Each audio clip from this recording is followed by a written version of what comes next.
आज का जो हमारा अपना जो क्लास है ऑन वैष्णव सदाचार। तो हम वैष्णव सदाचार के क्लास को जो हमारा रेगुलरली चल रहा है इसी को अब आगे बढ़ाते हैं।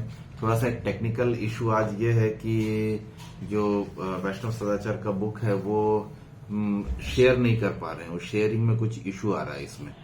तो उतना ही अगर आप लोग के पास में मोबाइल पे ऑलरेडी इसका सॉफ्ट कॉपी हमने भेज रखा है सबको, तो अगर आपके पास में है तो आप चाहे तो उसे खोल दे सकते हैं, और अदरवाइज हम यहाँ से रीड करेंगे, आपको पता चल जाएगा एग्जैक्टली क्या इसमें हम डील कर रहे हैं।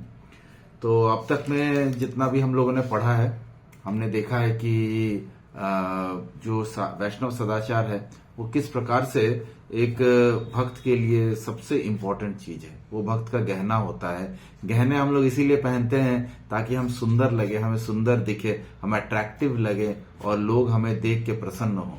तो वैसे ही एक भक्त को भी होना चाहिए। भक्त के लिए भी ये बड़ा जरूरी है कि वो कैसा आचरण करे, कैसा व्यवहार करे, कैसे वस्त्र पहने, ताकि जो सामने वाला आदमी है उसे देखकर ही उसे लगे कि उसमें प्रसन्नता आए, उसे लगे जैसे श्रील भक्तिसिद्धांत सरस्वती ठाकुर बोलते थे कि Vaishnav should look like such that if somebody sees a Vaishnav he can immediately remember Krishna. मतलब वैष्णव को ऐसा देखने में होना चाहिए कि उसे देखते के साथ ही लोगों को श्री कृष्ण का याद आ जाए, लोगों को लगे कि आहा ये तो कृष्ण का भक्त है, उनके मुंह से कृष्ण शब्द निकलना चाहिए। क्यों? क्योंकि कलयुग में जैसा कहा गया है कि कलयुग में जो कृष्ण है वो नाम के रूप में अवतरित हुए हैं। तो इसलिए अगर किसी के मुंह से कृष्ण निकलता है सिर्फ हमें देखने से, और किसी चीज की आवश्यकता नहीं, किसी ज्ञान देने की आवश्यकता नहीं है, कोई शास्त्र डिस्कशन की आवश्यकता नहीं है, किसी भी चीज की आवश्यकता नहीं है, सिर्फ दर्शन से ही अगर आपके मन में लगे कि ओहो अच्छा ये तो इस्कॉन वाला है, ये तो कृष्ण भक्त है, तो ऐसा अगर आपके मन में फीलिंग आ जाए और आपके मुंह से निकल जाए कि ये इस्कॉन वाला है, ये कृष्ण का भक्त है, तो ऑटोमेटिकली आपने सामने वाले के लिए एक जिसको बोलते भक्ति का मार्ग प्रशस्त कर दिया है। तो इस प्रकार से हम देख सकते हैं कि वैष्णव जो सदाचार है वो कितना इंपॉर्टेंट है। सारे शास्त्र एक तरफ, वैष्णव सदाचार एक तरफ। क्योंकि हमने फर्स्ट डे में भी हम लोगों ने यही डिस्कस किया था कि कोई बहुत ज्ञानी है, किसी ने भगवत गीता पूरी पढ़ रखी है, श्रीमद् भागवतम के 18,000 श्लोकों पे पूरा पारंगत है, सारे शास्त्र पढ़ रखे हैं, सारे पुराण पढ़ रखे हैं, सभी चीजों का ज्ञान बहुत अच्छा, प्रकांड ज्ञानी है, लेकिन अगर वैष्णव सदाचार नहीं है तो भगवान की नजरों में ही इज जीरो। और अगर किसी को कुछ नहीं आता है, कुछ भी नहीं आता है, और ना ही उसने कोई शास्त्र पढ़ा है, लेकिन उसमें वैष्णव सदाचार है, तो अगर वैष्णव सदाचार है तो भगवान की नजर में वो बन जाता है हीरो। तो हमें भगवान की नजर में हीरो बनना है, इसके लिए हमारे लिए सबसे प्रारंभिक चीज है वैष्णव सदाचार। तो हमारे शिक्षा गुरु हिज गेस्ट प्रशांत मुकुंद प्रभु जी ने इसीलिए हमें स्पेसिफिकली कहा गया है कि हम वैष्णव सदाचार पे अच्छा समय लगाएं, अच्छे से समझें इस वैष्णव सदाचार को, क्योंकि इस वैष्णव सदाचार को समझने से आप 90% आपका सक्सेस इन भक्ति मार्ग जो है वो मतलब जिसको बोलते हैं कंफर्म हो जाता है, वो कंफर्म टिकट है, 90% कंफर्म टिकट है।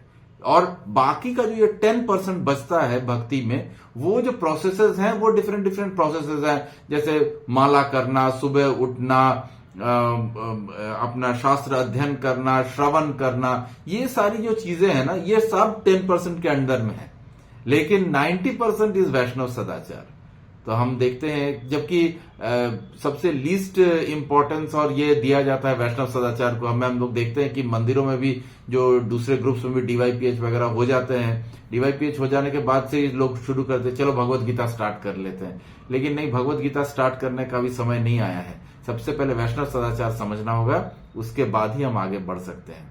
तो हम आज का अब टॉपिक स्टार्ट करते हैं। हम लोगों ने लास्ट आई थिंक कंठी माला तक हम लोग कर चुके थे कि जो हम ये गले में कंठी माला पहनते हैं इसका हम लोगों ने चर्चा किया था कि कंठी माला कौन पहन सकता है या क्यों पहन सकते हैं या कैसे पहन सकता है। थोड़ा रिवाइज कर लेते हैं हम लोग कि कंठी माला जो है ये भगवान के शरणागति का प्रमाण है। हम भगवान श्री कृष्ण के शरणागत हैं, हम भगवान के पालतू कुत्ते बन चुके हैं, तो इसीलिए हमने भगवान की शरणागति दिखाने के लिए कंठी पहना है। कंठी पहनने का एक और बहुत महत्वपूर्ण ये है कि इस कंठ के नीचे कुछ भी अभक्ष नहीं जाएगा, क्योंकि इसके नीचे हमारा हृदय है और हृदय स्थान में भगवान भगवत गीता में बोलते हैं कि मैं रहता हूं। अर्जुन हृदय स्थाने तिष्ठति, मैं हृदय के स्थान में रहता हूं अर्जुन।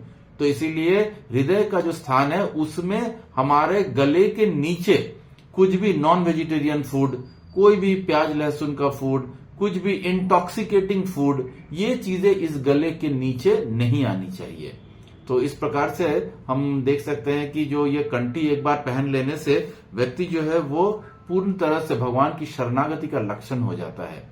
और सिर्फ इतना ही नहीं है, एक बार अगर आप में ये शरणागति का लक्षण आ जाए तो फिर डिफरेंट डिफरेंट पुराणों में कंठी का बड़ा ही महत्व है। जैसे कंठी पहन के आप अगर स्नान करते हैं तो सारे जितने भी पवित्र तीर्थ हैं उनमें स्नान करने का फल मिलता है। इससे टच होते हुए जो जल आपके शरीर में लगता है वो जो होता है वो गंगा जल के समान पवित्र हो जाता है। सिर्फ इतना ही नहीं है, कंठी जो तुलसी माला की बनी होती है वो बेसिकली यमराज जी को हम पर डायरेक्ट अटैक करने से, यमदूतों को अटैक करने से रोकती है। क्योंकि कहा जाता है कि यमराज जी भी अगर गले में कंठी देख लेते हैं ना तो पहले ही उस व्यक्ति का नाम काट देते हैं, क्योंकि उन्हें पता होता है कि जो कंठी पहने हुए हैं उनका जो आचरण है, उनका जो व्यवहार है ना, वो भगवान श्री कृष्ण की शरणागति का व्यवहार है। तो भगवान श्री कृष्ण की शरणागति का अगर व्यवहार है तो भगवान श्री कृष्ण के जो शरणागत है वो बोलते हैं ये हमारा कैंडिडेट नहीं है।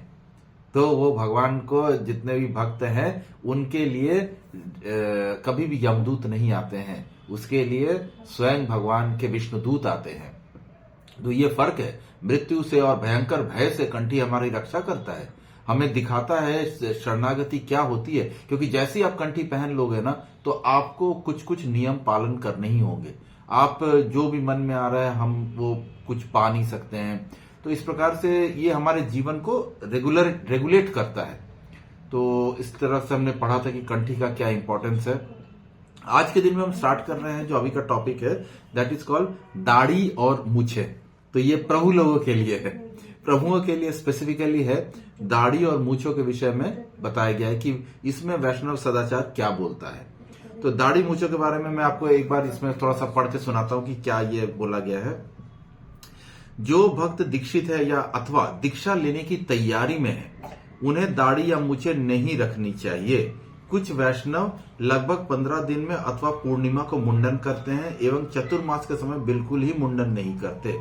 प्रचार की दृष्टि से विशेष तौर पर अन्य उचित कारणों के अपवाद के अतिरिक्त नियमित रूप से मुंडन करना एक आदर्श है। भक्तों को अधिक कीमती और चमकीले आभूषण, महंगे एवं मनोहर घड़ियां इत्यादि का प्रयोग नहीं करना चाहिए। तो हम इसके पहले थोड़ा सा इसमें डिस्कस कर लेते हैं। भक्तों के लिए कहा गया है कि दाढ़ी और मूछे नहीं रखनी है। तो दैट मीन्स जो वैष्णव होगा, वैष्णव सदाचार बोलता है कि केश नहीं होना चाहिए, चाहे वो केश कहीं भी हो। अगर वो गालों पे केश हो उसे भी नहीं रखना है, अगर मूछे हैं तो मूछे नहीं रखनी है, और अगर सिर पे केश है तो उसे भी नहीं रखना है, इसको मुंडन करके रखना है। तो ऐसा क्यों है, क्यों ऐसा इस प्रकार से बोला जाता है कि टोटली शेव करके रखना चाहिए। तो एक बार मैं इसमें पढ़ रहा था कि श्रील प्रभुपाद को एक बार लंदन में एक पत्रकार ने यही क्वेश्चन पूछा था कि वाई यू शेव। तो श्रील प्रभुपाद ने बड़ा ही एक सिंपल वन लाइनर आंसर दिया था कि ये जो हम जो सेव करते हैं we shave so that it's a symbol of cleanliness.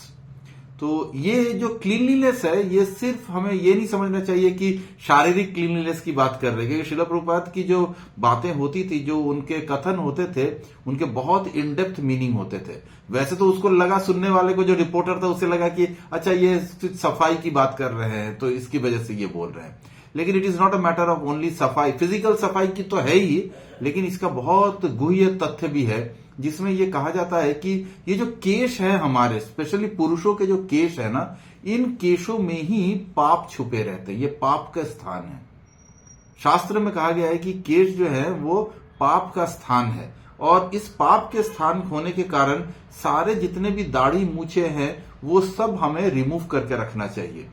क्योंकि नियम यह है कि अगर आपने बातचीत करते हुए भी अगर आपके बड़े केश हुए तो बहुत समय आप देखोगे आप बातचीत करते करते आपका हाथ सर पे चला गया। अगर हाथ सर पे चला गया और आपने अपने केशों को टच किया तो आपको हाथ धोना होगा और आचमन करना होगा, क्योंकि आपने अपवित्र काम किया है। तो हम देख सकते हैं कि जिनकी दाढ़ी मूछे होती है, जैसे कोई आर्म फोर्सेस वगैरह में होते हैं, तो वहां पे तो स्पेसिफिकली मूछे रखी जाती है ये दिखाने के लिए कि देखो हम में कितना शौर्य है, वीर्य है, तो हम कितने शक्तिशाली है, मर्द हैं हम लोग। तो ऐसे करके वो बात करते करते मूछे ऐसे ये करेंगे। आप देखेंगे जनरली जिनकी भी सपोज किसी की दाढ़ी है तो बात करते करते ना ऐसे ऐसे करेगा, अपनी दाढ़ियों के साथ जरूर खेलेगा, जरूर टच करेगा, अनकॉन्शियसली करता है, उसे पता भी नहीं है कि वो ये चीज कर रहा है। लेकिन अगर उसने ये चीज की तो उसको जाके हाथ धोने होंगे, उसे जाके हाथों का आचमन, अपने हाथों से आचमन करना होगा, भगवान का नाम ले, क्योंकि उसने अपवित्र काम किया है। क्यों अपवित्र काम है? क्योंकि केश जो है वो पाप का निशानी है, वो पाप है उसमें। तो इसी वजह से जितने भी पुरुष हैं उनको स्पेसिफिकली केश रखने के लिए एकदम मना किया गया है कि कहीं पे भी आपका केश नहीं होना चाहिए, चाहे सर पे हो, चाहे गालों पे हो या मूंछों पे हो। सेकेंडली एक और इंपॉर्टेंट फैक्टर यहां पे ये भी आता है कि हम अगर गौड़ीय वैष्णविज्म से जुड़े हैं और उसमें भी इस्कॉन से जुड़े हैं, तो श्रील प्रभुपाद बोलते थे कि इस्कॉन जो है वो बेसिकली प्रचार की का एक इंस्टीट्यूशन है। This is a institution to spread Krishna consciousness, लोगों को कृष्ण के विषय में बताना है। मतलब अगर सीधे भाषा में बोले अब हम लोग कि आज के जमाने में अगर हम समझना चाहें तो we are the marketing people. अब कंपनी में, आप किसी भी कंपनी में जाइए और कहीं भी आप जाइए, सेल्स एंड मार्केटिंग की जो टीम होती है ना वो मोस्ट प्रेजेंटेबल होती है। वो एकदम टाई लगा के कोट पैंट पहन के वो सेल्स करने जाती है। क्यों जाती है? ताकि जो सामने वाला है ना वो उससे इंप्रेस हो, उसके वस्त्रों से वो इंप्रेस हो जाए, उसका जो लुक्स है उससे वो इंप्रेस हो जाए। जबकि उसी में मान लेते कोई प्रोडक्शन में है तो वो कुछ भी फटी पुरानी जीन्स पहन के भी आ रहा है तो कोई फर्क नहीं पड़ता है, उसको बोलता है ठीक है चलो ये आ रहा है जैसे भी आ रही है। ऑफिस में कोई बैठा हुआ है उससे भी ये नहीं है। लेकिन जिनकी पब्लिक डीलिंग है वो अपने आप को प्रेजेंटेबल अवश्य रखते हैं। तो इसी प्रकार से जितने भी वैष्णव हैं हम लोग भगवान श्री कृष्ण के मार्केटिंग एजेंट्स हैं। श्रील प्रभुपाद बोलते थे हमारा जो इस्कॉन है वो संस्था जो है वो बेसिकली प्रचार के लिए है, हम प्रचार करने जाते हैं। अब प्रचार में आप अपने आप को गंदा नहीं रिप्रेजेंट कर सकते हो कि हमने दाढ़ी रख के गंदा से हम किसी के सामने प्रेजेंट हो जा रहे हैं। नहीं, हम भगवान के प्रचारक हैं, भगवान का नाम लेके सबके पास जा रहे हैं, भगवान दे रहे हैं तो हमें भी स्वच्छ रहना होगा। इस प्रकार से श्रील प्रभुपाद ने और गौड़ीय वैष्णविज्म में जनरली दाढ़ी मूछे नहीं रखी जाती है। लेकिन इसमें जैसा कि हम लोग देखते हैं कि हमारे जो पूर्ववर्ती आचार्य हुए हैं भक्ति सिद्धांत सरस्वती ठाकुर या भक्ति विनोद ठाकुर, इन लोगों का कभी कभी दाढ़ी वाला फोटो भी आपको दिखने को मिलेगा, आपको दिख जाएंगे ये फोटोग्राफ्स। तो अगर आप देखेंगे ये आप बोलेंगे कि अरे ये तो श्रील प्रभुपाद के गुरु महाराज थे, ये उनके गुरु महाराज है, इन लोगों ने तो दाढ़ी रखी हुई है, ऐसा क्यों है? तो ऐसा इसलिए है कि ये जो पूर्ववर्ती आचार्य रहे हैं इनकी जो दाढ़ी उस समय थी जब इन्होंने चतुर्मास के नियमों का पालन किया। अब चतुर्मास एक टाइम आता है जो कि साल में 4 महीने होते हैं जिसमें वैष्णव कहीं ट्रैवल नहीं करते हैं, एक स्थान पे रहते हैं, और वो भी राधा कुंड में या श्याम कुंड में वहां पे रहते थे। और रहने के बाद सुबह उठ के वहां पे झाड़ू लगाते थे, राधा कुंड को क्लीन करते थे, क्लीनलीनेस की सेवा करते थे। और सिर्फ इतना ही नहीं, उसमें बड़े कठोर नियम होते हैं। जैसे उसमें जो भक्ति विनोद ठाकुर थे उन्होंने तो ये 4 महीने दिन में एक बार प्रसाद पाते थे। और कैसे पाते थे कि किसी बर्तन में प्रसाद नहीं पाते थे, राधा कुंड के बगल में जो उनकी जो उसका जो घाट बना हुआ है उसके पत्थरों के ऊपर में खिचड़ी डाल दिया जाता था और बिना अपने उंगलियों को स्पर्श किए हुए मुंह लगा लगा के जीभ से चाट चाट के जितना पा सकते थे एक बार दिन में वो पाते थे। तो इतना कठोर नियम पालन करते थे, तब जाके वो दाढ़ी रखते थे। और उस समय वो प्रचार नहीं करते थे। तो ये जितने भी हमारे पूर्ववर्ती आचार्य हैं उनकी अगर आपको दाढ़ी वाली फोटो दिखे तो आपको समझना चाहिए कि इन्होंने बहुत ज्यादा ऑस्टेरिटी का लाइफ उस समय लीड किया है, तभी तभी उन्होंने दाढ़ी रखा हुआ है और उनके पास समय नहीं होता था दाढ़ी बनाने का। अगर हम भी उस लेवल पे पहुंच जाए कि हमारे पास वक्त नहीं है दाढ़ी बनाने का, हमारे पास कठोर नियम हमने लिया हुआ है, 4 महीने, 1-2 दिन नहीं, 4 दिन की बात नहीं हो रही, 4 महीने की बात हो रही है, तो इतने लंबे समय के लिए अगर आप ऐसा व्रत ले सकते हो और ऐसी ऑस्टेरिटी कर सकते हो तो फिर ठीक है, फिर आप दाढ़ी रखो। अन्यथा अगर दाढ़ी आपने रखी है तो इसका मतलब आप दिन रात पाप को छू रहे हो और आपके जीवन में पाप है। तो दाढ़ी और मूछे बिल्कुल नहीं रखनी है। और केश जो है वो तो हमने पहले भी कहा था कि धीरे धीरे कोशिश करिए कि आर्म्ड फोर्सेस में जैसे केश होता है, अगर आप बोलते कि नहीं मैं तो जॉब करता हूं, मैं इस तरह से पूरा शेव नहीं कर सकता हूं, ओके फाइन, आप पूरा शेव नहीं कर सकते हैं, लेकिन केश को छोटे छोटे कर दीजिए। जैसे आर्म फोर्सेस में केश होते हैं, जो आर्मी के जवान होते हैं उनके केश आप देख लेना, वो जैसे केश रहते हैं वैसा रखिए आप, उसमें कोई प्रॉब्लम नहीं है। लेकिन आप केशों को भी हाफ साइड से, आजकल बहुत ज्यादा चला हुआ है, साइड से आपने केश उड़ा दिए, बीच में केश रख रहे हैं, ये सब चीजें नहीं करनी है। ये अगर आप करते हो तो फिर आप वैष्णव पॉलिसीज के अगेंस्ट में हो। तो ये इसके बारे में केश दाढ़ी मूछों के बारे में स्पेसिफिकली पुरुषों को कहा गया है। एक बार श्रील प्रभुपाद का एक ये है दृष्टांत है जिसमें हमारे शिक्षा गुरु प्रशांत मुकुंद प्रभु जी बड़ा सुंदर उदाहरण देते हैं कि हैदराबाद में इस्कॉन टेम्पल की ओपनिंग थी और श्रील प्रभुपाद वहां पे आ रहे थे, आके वहां पे उनको ओपनिंग करनी थी। तो जब वो पहुंचे वहां पे तो उसके बाद उन्होंने देखा कि जो टेम्पल के जो हेड हैं वो दाढ़ी वाड़ी रखे हुए हैं और वो आए, उन्होंने प्रणाम किया उनको। तो उन्होंने बोला कि why you have kept beard, go and shave it. तो उन्होंने बोला कि no Srila Prabhupada, I have taken vows for Chaturmasa. तो श्रील प्रभुपाद ने हंस के उनसे कहा था कि we are basically preaching organization and in preaching you should be presentable. There are so many dignitaries who are going to come today and you are coming like this with the beard and everything. Go and shave. We are in a preaching movement, so our movement is preaching. तो अगर हमारी preaching की movement है, अगर हमें लोगों को ज्ञान देना है तो हमें अपने आप को प्रेजेंटेबल रखना होगा। और आप देखेंगे कि आप धीरे धीरे दाढ़ी मूछे अगर आप हटा लोगे तो you will start looking good, आपको अच्छा सुंदर। शुरू में लोगों को ये विश्वास हो जाता है कि अगर मेरी दाढ़ी मूछे हैं तभी मैं अच्छा लगता हूं, लेकिन ऐसा नहीं है। अगर आप दाढ़ी मूछे हटा देंगे, भगवान श्री कृष्ण के शरणागत हो जाएंगे तो आप ज्यादा सुंदर दिखने लग जाएंगे। और इसके उदाहरण तो हमारे प्रशांत मुकुंद प्रभु जी ही हैं। आप कभी भी उनको देख लीजिए, आपको लगेगा कि उनके फेस से अलग ग्लो आ रहा है। ये ग्लो कहां से आ रहा है? ना तो वो कोई पाउडर लगाता है, ना कोई क्रीम लगाते हैं। ये ग्लो इंटरनल है, आत्मा का ग्लो है ये, क्योंकि आत्मा जो है वो परमात्मा के साथ जुड़ी हुई है, इसलिए ये ग्लो आ रहा है, ये फेस में ग्लो आ रहा है। तो इस प्रकार से हम देख सकते हैं कि दाढ़ी मूछे जनरली वैष्णवों को नहीं रखना चाहिए। इसी में कहा गया आगे भी, भक्तों को कभी अधिक कीमती और चमकीले आभूषण, महंगे और मनोहर घड़ियों का उपयोग नहीं करना चाहिए। ये हम लोगों ने पीछे भी डिस्कस किया था कि we should try to live in a simple way. Simple living, thinking high होना चाहिए, जो थॉट प्रोसेस है वो बड़ा हाई होना चाहिए। लिविंग में अगर हम हाई हैं तो कोई बड़ी बात नहीं है, वो बेकार है। अगर हमने बहुत महंगे कपड़े पहन रहे हैं, बहुत महंगी महंगी घड़ियां पहन रहे हैं, हम कुछ भी ये कर रहे हैं, तो इसका कोई वैल्यू नहीं है। इन सब चीजों का कोई वैल्यू नहीं है। अल्टीमेटली आपकी थॉट प्रोसेस क्या है? अगर हमने अच्छे वस्त्र पहन लिए, अच्छे जूते चप्पल कब पहन लिए, अच्छा चश्मा पहन लिया है, अच्छी घड़ियां लगा ली है, और हमारा थॉट प्रोसेस ही सही नहीं है, हमारे विचार जो है वो गंदे हैं, तो फिर कोई फायदा नहीं है। हम ऊपर से कितना भी अच्छा पहन लें। तो इसीलिए वैष्णव सिद्धांत बोलता है सिंपल रहना है, सिंपल लिविंग को एकदम जितना तक हो सके सिंपल करना है।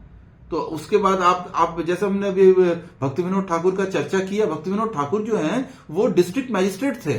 अंग्रेजों ने उनको एज डेजिग्नेट किया था कि आप हमारे इसमें डिस्ट्रिक्ट मैजिस्ट्रेट रहेंगे, और सिर्फ इतना ही नहीं, उसके अलावा उनके पास एडिशनल रिस्पॉन्सिबिलिटी दी गई थी कि जगन्नाथ पुरी का जो मंदिर है उसके उनको अध्यक्ष बनाया गया था कि आप इसके अध्यक्ष बनिए, इसको संभालिए। इतने बड़ा जो एक जगन्नाथ में पूरी मंदिर है, इसके अध्यक्ष बनाए गए थे। और ये सब ब्रिटिशर्स ने किया था।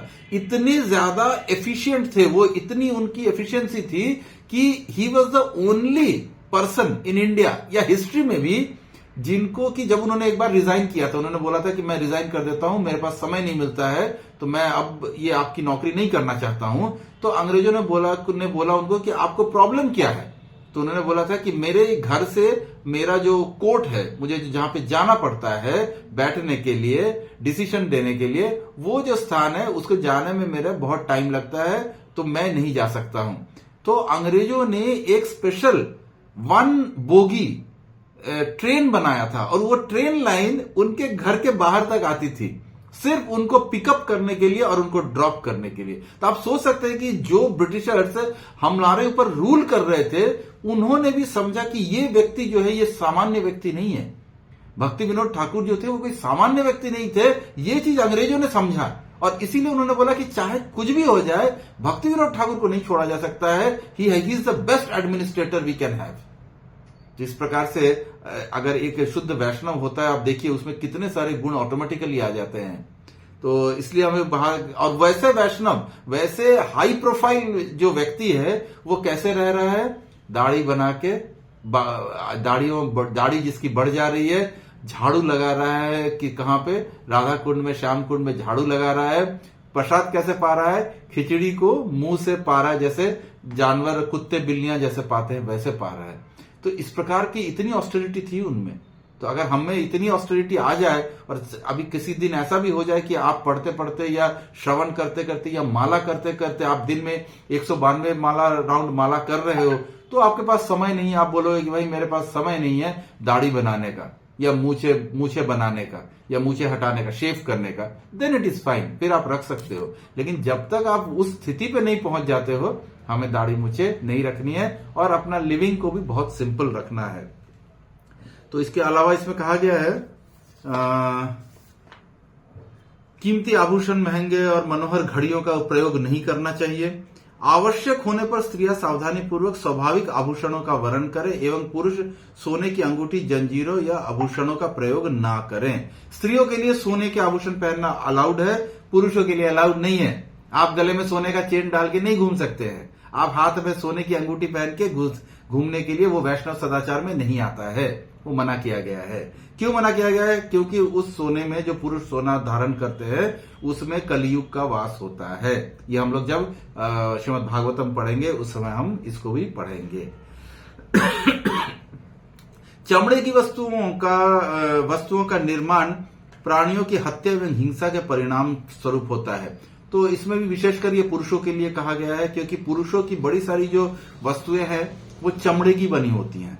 तो जनरली वैष्णव जो है वो चमड़े की वस्तुओं का प्रयोग नहीं करते। फॉर एग्जाम्पल जूता, सबसे जो कॉमन यूज में आता है वो है जूता है, चप्पल है, पर्स है, बेल्ट है, ये जितनी भी चीजें हैं ये जनरली चमड़े की होती है। चमड़ा कहां से आता है? पशुओं की निर्मम हत्या करके चमड़ा आता है। तो वो चमड़ा जो होता है उसका प्रयोग वर्जित है। हम लोग वैष्णव किसी भी हाल में चमड़े की वस्तुओं का इस्तेमाल नहीं करते हैं।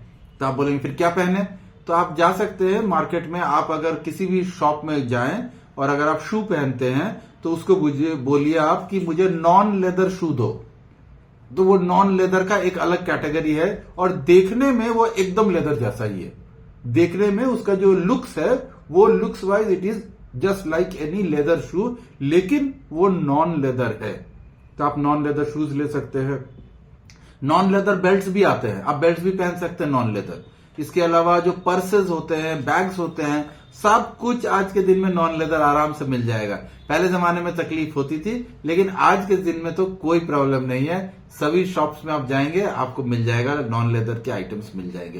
तो जब आप परचेज करते हैं, जब आप सामान खरीद रहे हैं, तो अवॉइड लेदर जैकेट्स नहीं पहनना है। आप अवॉइड कीजिए लेदर पहनना। कहीं से भी लेदर अगर आ रहा है, लेदर को अपने जीवन से दूर रखना है। इन सब चीजों से अपने को दूर रखना होता है। तो ये भी एक वैष्णव सदाचार में आता है। इसके बाद हम आगे बढ़ते हैं। ये इसमें कहा गया है कि स्वच्छता एवं स्वास्थ्य तत्व। इसके बाद वाला जो टॉपिक है that is cleanliness and health के बारे में बताया जा रहा है। जैसा कि पहले ही बताया गया है, मंदिर में स्वच्छ कपड़े ही पहने। ये हम लोगों ने पहले भी पढ़ा था कि मंदिर में जाएं तो साफ कपड़े पहन के जाना होता है। शो ऑफ वाले सिल्क की धोती पहन के जाना ये आवश्यकता नहीं है। हम सिंपल कॉटन की धोती पहन सकते हैं, बट वो धोती धुली हुई होनी चाहिए।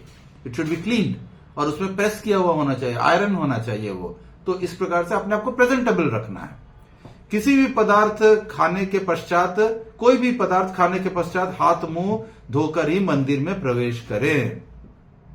तो हम लोग देख सकते हैं कि अगर हमने कुछ भी पाया है तो इमीडिएटली हाथ मुंह धोना चाहिए और उसके बाद ही मंदिर में प्रवेश करना चाहिए। अगर हमें किसी ने मंदिर में प्रवेश करने के पहले ही प्रसादम दे दिया तो हाथ धोना होगा आपको, और एक छोटा सा जल लेके उसको ग्रहण कर लेना होगा। तो आप बहुत समय देखते हैं मंदिर से जब आप बाहर आ रहे होते हो तो आपको हाथों में चरणामृत दिया जाता है।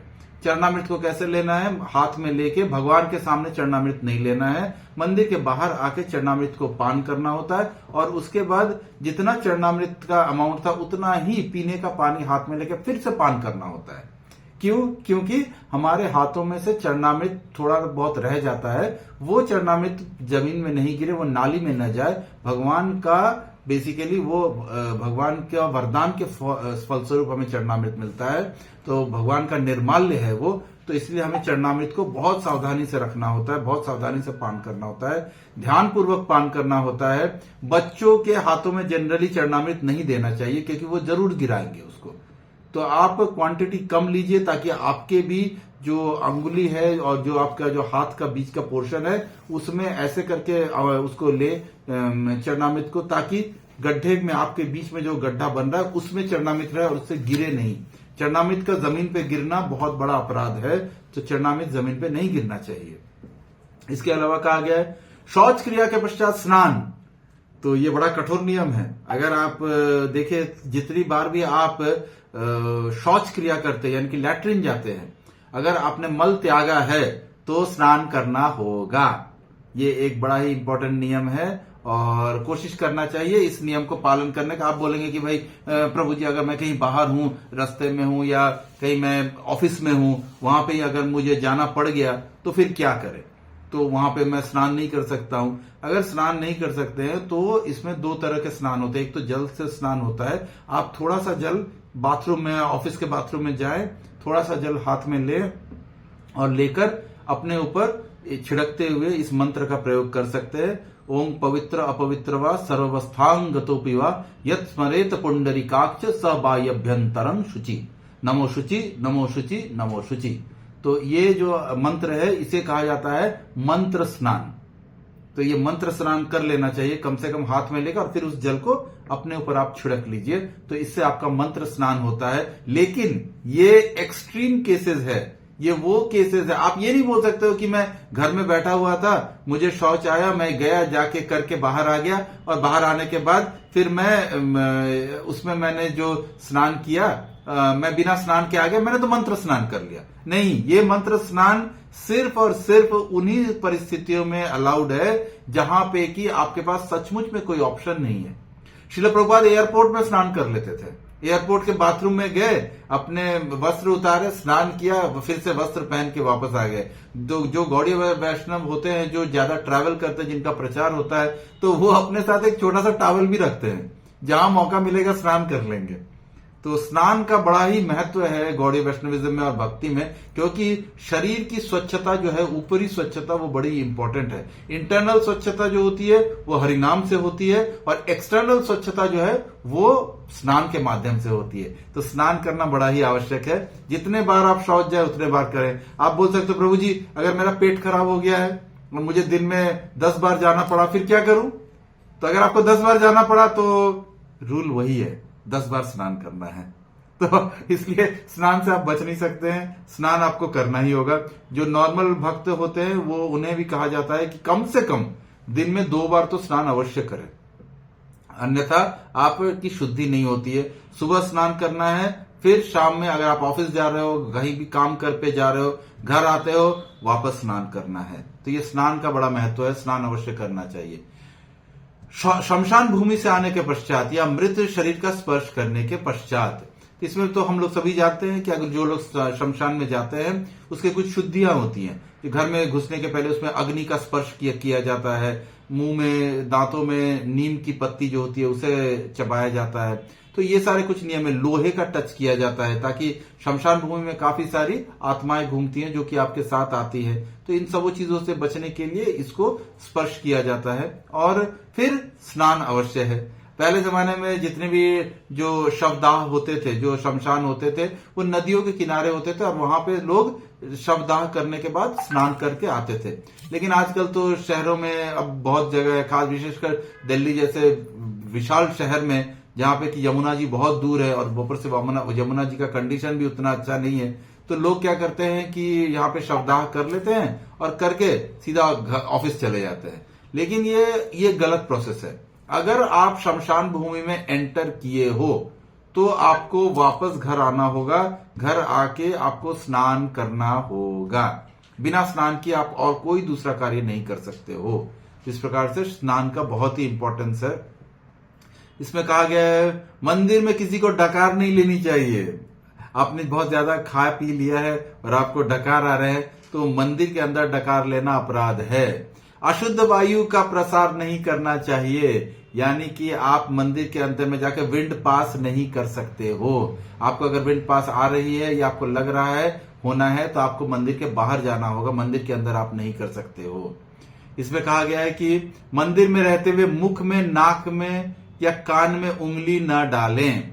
अब आप मंदिर में भगवान के सामने खड़े हो या भगवान का आपका किसी का लेक्चर सुन रहे हो तो आपको नाक में उंगली नहीं करनी है, कान नहीं खुजलाने हैं, बालों में टच नहीं करना है। ये सारे शुद्धियों के नियम हैं। ये सब किसी भी कहीं भी अगर आपके मुख में बाल है या सर पे बाल है उसे टच नहीं करना है। एक बार अगर आपने कर दिया, एक बार आपने मुंह के अंदर में उंगली कर दी या कान में उंगली डाल दी या नाक में उंगली डाली तो फिर उठ के बाहर जाओ, हाथ धो के आओ और उसके बाद आप अपने आचमन करके फिर से वापस आप शुद्ध होते हो। तो ये सारे नियम बहुत इंपॉर्टेंट है। माताओं के विषय में अब यहाँ पे कहा जा रहा है कि माताओं की शुद्धियों के क्या नियम है।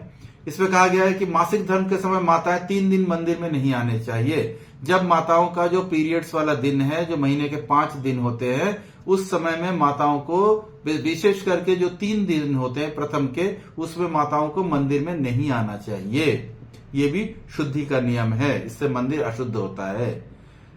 मासिक धर्म के समय ऋतु स्नान के पश्चात माताएं मंदिर में आ सकती हैं। इसमें कहा गया है कि अगर आपने एक बार अगर आपका ऋतु स्नान आपने कर लिया है तो उसके बाद आप मंदिर में प्रवेश कर सकते हो, लेकिन विद द रूल कि आप मंदिर में किसी भी चीज को माताएं स्पर्श नहीं कर सकती है। किसी सेवा में उन 5 दिनों के लिए माताएं नहीं लग सकती हैं। जैसे भगवान का वस्त्र बनाना, भगवान के लिए भोगा बनाना, ये सारे जितनी भी सेवाएं हैं वो सेवाएं माताओं के लिए 5 दिनों के लिए कम से कम तो 3 दिन के लिए वर्जित है। वो टच नहीं कर सकती हैं। हाँ, दूर से आके भगवान का कीर्तन कर सकती हैं, लेकिन आरती करना और भगवान के लिए भोगा बनाना या मंदिर में किसी सेवा को यूज करना, ये सारी चीजें वर्जित है, माताओं को अलाउड नहीं है उस समय। तो इसमें यहां बताया भी गया श्रृंगार सेवा, हार बनाना, मास अथवा मंदिर के रसोई में कार्य एवं विग्रहों के वस्त्रों की सिलाई इत्यादि, ये सब चीजें नहीं करनी चाहिए। इससे संबंधित सेवा न करे और न ही इन वस्तुओं का स्पर्श करे। जिन वस्तुओं का इस्तेमाल होता है इन सेवाओं को करने के लिए, उन्हें भी टच नहीं करना होता है। तो वैसे भी इसमें घर में भी कहा जाता है, अगर माताएं घर पे हैं, माताएं अगर घर पे भी अगर भगवान के लिए भोगा ऑफरिंग कर रहे हैं या बना रहे हैं तो उन 5 दिनों में विशेषकर माताओं को भगवान के लिए भोगा ऑफरिंग नहीं करनी चाहिए। तो आप बोलेंगे कि भाई अगर नहीं करेंगे तो कैसे होगा और कैसे प्रसाद बनेगा? तो उस दिनों में के लिए कोशिश करना चाहिए आपको, या तो आप खुद बनाएं, प्रभु जितने हैं उनको खुद बनाना चाहिए। अगर खुद नहीं बना सकते हैं तो किसी न किसी जान पहचान के आपस में जो लोग मालाएं करते हैं या जो वैष्णव हैं उनको रिक्वेस्ट करना चाहिए कि आप हमारे लिए भोगा ऑफर बना दीजिए और बना के आप यहाँ पे आके भगवान को ऑफर कर दीजिए। ये सारी चीजें की जा सकती है। तो ऐसी माताजी तुलसी पूजा में रह सकते हैं, परंतु तुलसी देवी को जल अर्पण नहीं कर सकती है। यहाँ पे भी एक विशेष बताया गया है कि जैसे माताएं अगर अपने जो उनका जो 5 दिन होता है विशेष दिनों में, माताएं मंदिर में अगर स्नान के पश्चात पहुंचती भी हैं तो तुलसी आरती में रह सकती हैं, लेकिन तुलसी जी को जल अर्पण नहीं करना चाहिए, उन्हें जल नहीं देना चाहिए तुलसी जी को उस समय। किसी भी स्थान काल परिस्थिति में जप माला का नाम जप रोकना नहीं है। अब ये जो इंटरनल क्लीनलीनेस की अब बात हो रही है, इतने दिन अभी तक में जो हो रहा था वो एक्सटर्नल क्लीनलीनेस था, अब इंटरनल क्लीनलीनेस की बात हो रही है कि जप माला का प्रयोग बंद नहीं करना है, जप नहीं कर सकते, बंद नहीं कर सकते हैं। बहुत समय लोग बोलते हैं कि हमारे घर में परिवार में डेथ हो गया जी, हमारा सूतक चल रहा है जी। बहुत अच्छी बात है, आपका सूतक चल रहा है, लेकिन भगवान का सूतक नहीं चल रहा है। इन दिनों में आप ये नहीं बोल सकते हो कि मेरे घर में किसी का जन्म हो गया है, जातक चल रहा है, सूतक चल रहा है, पातक चल रहा है, ये सारी चीजें जितनी भी हैं आप बोल तो सकते हो, लेकिन जप माला में भगवान का नाम लेना रोक नहीं सकते हो। माताओं के लिए बाकी सारे नियम है, लेकिन उन 5 दिनों में भी माताओं को जप करना है, जप माला में ही जप करना है। वो किसी भी परिस्थिति में, किसी भी कंडीशन में वो बंद नहीं होगा। तो यहां पे स्पेसिफिकली ये कहा गया है कि किसी काल परिस्थिति में जप नहीं रोकना है। भगवान के पवित्र नाम का जप करने के लिए कोई बंधन नहीं है। भगवान का जो पवित्र नाम है उसको लेने के लिए हरे कृष्णा कृष्ण कृष्ण हरे हरे, हरे राम राम राम हरे हरे, इस नाम को लेने के लिए कोई नियम नहीं है। तो ये चैतन्य महाप्रभु ने भी अपने शिक्षाष्टकम में भी कहा हुआ है कि नियमितः स्मरणे न काल, कि आप इसको स्मरण करने का, इसको बोलने के लिए न तो किसी काल परिस्थिति और आपके कंडीशन की आवश्यकता नहीं है। आप जिस भी कंडीशन में है आपको ये नाम लेना है। कोई प्रभु ये नहीं बोल सकते हैं कि भाई मैं तो जी नॉनवेज खाता हूं, मैं तो शराब पीता हूं, तो क्या मैं जप कर सकता हूं? अवश्य कर सकते हैं। इनफैक्ट जप आपके लिए ही है, क्योंकि दवा दी ही उसी को जाती है जो बीमार है। तो जो नॉनवेज खा रहा है, जो शराब पी रहा है, जप उसी के लिए है, क्योंकि उसमें परिवर्तन होगा कैसे? वो दवाई लेगा तभी तो परिवर्तन होगा। और यही वो दवाई है जिसकी वजह से, जिसके माध्यम से उसका शराब पीना बंद होगा, उसका नॉनवेज खाना बंद होगा, उसका प्याज लहसुन खाना बंद होगा, उसकी इस भौतिक आसक्ति से, जो भौतिक वस्तुओं से जो आसक्ति है वो कम होगा। इस प्रकार से हम देख सकते हैं कि जप जो है वो बहुत ही इंपॉर्टेंट है और किसी काल परिस्थिति में जप बंद नहीं होना चाहिए। इसके बाद कहा गया है यदि संभव हो तो घर में ही माताओं को उपरोक्त नियमों का पालन करना चाहिए, लेकिन कभी कभी अपवाद स्वरूप रसोई करने के लिए कोई अन्य व्यक्ति न हो तब उपरोक्त नियमों का पालन संभव नहीं होता है। ऐसे समय में उनको अपनी गृहस्थी के अन्य कर्तव्यों का पालन करना चाहिए तथा विग्रहों की उचित देखभाल हो रही है अथवा नहीं इसका ध्यान रखना चाहिए। ऐसे समय में यदि संभव हो तो परिवार के अन्य सदस्यों को उचित सहायता अवश्य करनी चाहिए। तो माताओं को हेल्प करनी चाहिए इन 5 दिनों में। अगर आप प्रसाद नहीं भी बना पाते हैं तो अगर माताएं प्रसाद बना भी देनी है घर के अंदर, तो फिर उसको कम से कम भोग ऑफरिंग प्रभु को ही करनी चाहिए। भगवान को ऑफर करते समय प्रभु को ही ऑफर करना चाहिए। इसमें कहा गया है मासिक धर्म के समय माताएं रसोई में प्रवेश नहीं कर सकती हैं।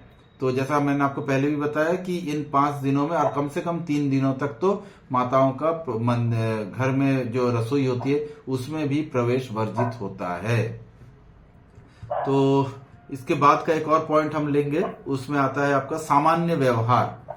ये सामान्य व्यवहार क्या है? हम भक्त हैं और सदैव गुरु तथा कृष्ण का प्रतिनिधित्व करते हैं। यह बात सभी भक्तों को सदा ध्यान में रखनी चाहिए। मंदिर में रहे, घर में रहे, कचहरी में काम कर रहे हो या मार्ग पर हो, प्रत्येक को अपने सद्व्यवहार द्वारा गुरु और भगवान श्री कृष्ण के प्रति प्रशंसा भरे उद्धार प्राप्त करना चाहिए। इसी प्रकार अपने दुर्व्यवहार के कारण अपने गुरु और श्री कृष्ण का अपमान हो, ऐसा व्यवहार कभी नहीं करना चाहिए। तो ये बड़ा ही इंपॉर्टेंट है कि हम चाहे मंदिर में रहें, लोग क्या करते हैं कि मंदिर में तो हम बड़े ही सुंदर वे में प्रेजेंट भी हो जाते हैं, दूसरे भक्तों के साथ बड़ा विनम्र व्यवहार भी करते हैं, लेकिन जैसे ही संसार में जाते हैं वहां पे हम एकदम बदल जाते हैं और अपना असली स्वरूप सामने लेके आते हैं। लेकिन ये जो चीज है ये बोला जा रहा है ये गलत है, क्योंकि अगर हम तिलक धारण किए हुए हैं, अगर हमने गले में कंठी पहना हुआ है, अगर हमने दाढ़ी मूछे शेव करके रखी हुई है, हेड शेव्ड है, तो ऑटोमेटिकली सामने वाले के लिए एक दृष्टांत प्रस्तुत हो जाता है। वो क्या दृष्टांत है कि ये वैष्णव है। लेकिन अब ये ऐसा अपीयरेंस होने के बाद अगर मान लेते हैं हमारी गाड़ी को किसी ने पीछे से टक्कर मारा और हम नीचे उतर के उसके साथ में गाली दे रहे हैं और उसके साथ में लड़ने उतर गए, तो फिर ये जो चीज है वो सामने वाला बोलेगा देखो यही है ना इस्कॉन वाले, ऐसे इसी सड़क पे लड़ रहे हैं, इस प्रकार से गाली का प्रयोग कर रहे हैं। तो इस प्रकार से हम अपने गुरु और जो हमारा संस्था है इन सबों के लिए एक बैड नेम लेके आते हैं। तो अगर हम लोग कंठी पहने हैं, अगर हम लोग तिलक धारण करके रहे हैं, तो हमारा आचरण व्यवहार जो है वो ऐसा होना चाहिए कि सामने वाले का अपने गुरु और अपनी जो संस्था है उसके प्रति कोई बदनाम नहीं होना चाहिए, उसके प्रति कोई भी गलत चीज नहीं आना चाहिए। हमारे मुंह से कभी भी जो गंदे शब्द हैं, जो अब्यूजेस हैं, वो नहीं आने चाहिए। हो सकता है आपको क्रोध आ जाए, तो आपको क्रोध आए तो आपको याद रखना है कि हम पहले क्या है, पहले वैष्णव है। तो अगर हम वैष्णव हैं तो हम क्रोध में भी अब्यूजिव वर्ड्स का इस्तेमाल नहीं करेंगे। हम अपने पॉइंट्स को सही वे में प्रस्तुत करेंगे, लेकिन अब्यूजिव वर्ड्स का इस्तेमाल नहीं करेंगे और लोगों से लड़ने, मारने, पीटने इन सब कामों में नहीं जाएंगे। तो इस प्रकार से अपना आचरण को बाहर भी समय करेक्ट रखना है, ताकि हमारा रिप्रेजेंटेशन है, हमें ध्यान रखना होगा कि हम किसको रिप्रेजेंट कर रहे हैं। हम गौड़ीय वैष्णव बने हैं, तो गौड़ीय वैष्णव जो है वो बहुत ही महिमावान वस्तु है। तो वो महिमावान जो वस्तु है उसके प्रति कोई भी हम बुरा चीज या बुरे बैड नेम उसका लिए नहीं ला सकते हैं अपने आचरण के द्वारा। तो इस प्रकार से ये चीजें हमें देखनी चाहिए, संभल के रखना है इसमें। और इसमें कहा गया यदि किसी का अनादर अथवा अपमान किया गया तो हो, तब भी ऐसे स्थान में स्वयं की उदारता दिखाते हुए अपना स्तर जरा भी कम न होने दें और अच्छे व्यवहार को रखना चाहिए। ये अभी हम लोगों ने डिस्कस किया है कि कैसे लोगों से बात करनी है, कैसे अपने आप को प्रेजेंटेबल रखना है और गंदे वे में बात नहीं करना चाहिए। भक्तों को सदा इस बात का ध्यान रखना चाहिए कि कोई उन्हें फंसाए अथवा ठगे नहीं। जनरली हम देखते हैं कि भक्तों को लोग बोलते हैं कि अरे ये कृष्ण के भक्त है ना, इनको कुछ आता जाता नहीं है, जो समझाओगे वो समझ जाएंगे। देखिए, सिंपल होना, अपने आप को विनम्र रहना और अपने आप को अच्छे वे में प्रेजेंट करना, गाली नहीं देना, इसका अर्थ ये नहीं है कि कोई भी हमें रोंद के चला जाए, कोई भी हमें बेवकूफ बना के चला जाए, कोई भी हमें ठग ले। नहीं, ये नहीं है इसका मतलब। हमें हमारा इंटेलिजेंस सही रखना होगा। We have to be very intelligent. वैसे भी कहा गया है कि कृष्ण भक्त बड़ा चतुर, ये शास्त्र में भी आता है कि कृष्ण के जो भक्त होते हैं बहुत चतुर होते हैं, they are very clever, they are very intelligent. तो इसमें हमें ध्यान रखना है कि अगर हमारे सामने में ऐसी परिस्थिति कुछ भी आती है तो हमें उससे बच के कैसे निकलना है, हमें उसमें से स्थान से कैसे उस स्थान को त्यागना है, ये हमें आना चाहिए, ये कला हमें आनी चाहिए। और जरूरी नहीं है कि हमें हर किसी को अपनी पॉइंट्स प्रूफ करानी है, या अगर किसी ने हमारे साथ कुछ दुर्व्यवहार किया है तो उसको हमें नॉर्मल वे में जवाब देके उस कन्वर्सेशन को समाप्त करके वहां से निकल जाना है। क्योंकि कहा गया है कि अगर हम कीचड़ के साथ खेलेंगे और उसके में ही उसका जवाब और प्रश्न उत्तर करते रहेंगे तो ये कीचड़ हम ही पे ज्यादा आके गिरेगी। अगर हम कीचड़ में घुसते हैं तो कीचड़ हमें ही लगती है, कीचड़ को कुछ नहीं असर होता है, कीचड़ को कोई फर्क नहीं पड़ता है, गंदे हम होते हैं। तो इसीलिए ऐसी परिस्थितियों में कोशिश करना चाहिए अवॉइड करें, चुपचाप निकल जाए। कोई आपको बोलता है हाँ बहुत बड़ा भक्त बन के घूम रहे हो क्या, एकदम आजकल बहुत बड़े संत बन गए हो। माताओं को तो स्पेसिफिकली बोला जाता है, अगर माला करते हुए कोई देख ले तो बोलते हैं कि क्या मीराबाई बनना है, क्या मीराबाई बन रहे हो क्या। तो इस प्रकार के जो कमेंट्स आते हैं, जो इस प्रकार से उनकी आलोचना की जाती है, तो आप आराम से बोल सकते हो हाँ कोशिश कर रहे हैं मीराबाई बनने की। तो बोलते हैं कि कुछ लोग तो प्रभुओं को तो विशेष करके बोला जाता है कि हाँ 100 चूहे खा के बिल्ली चली हज को। आपने तो जिंदगी भर बड़े सारे काम किए, आप जाके तिलक लगा के कंठी लगा के बोल रहे हो नॉनवेज नहीं खाना और ये नहीं करना, जिंदगी भर तो आपने यही सब चीजें की है। तो आपका भी हंस के आप उसको जवाब दे सकते हो हमारी बिल्ली हज को निकली तो सही, तुम्हारी तो अभी भी वहीं खड़ी है।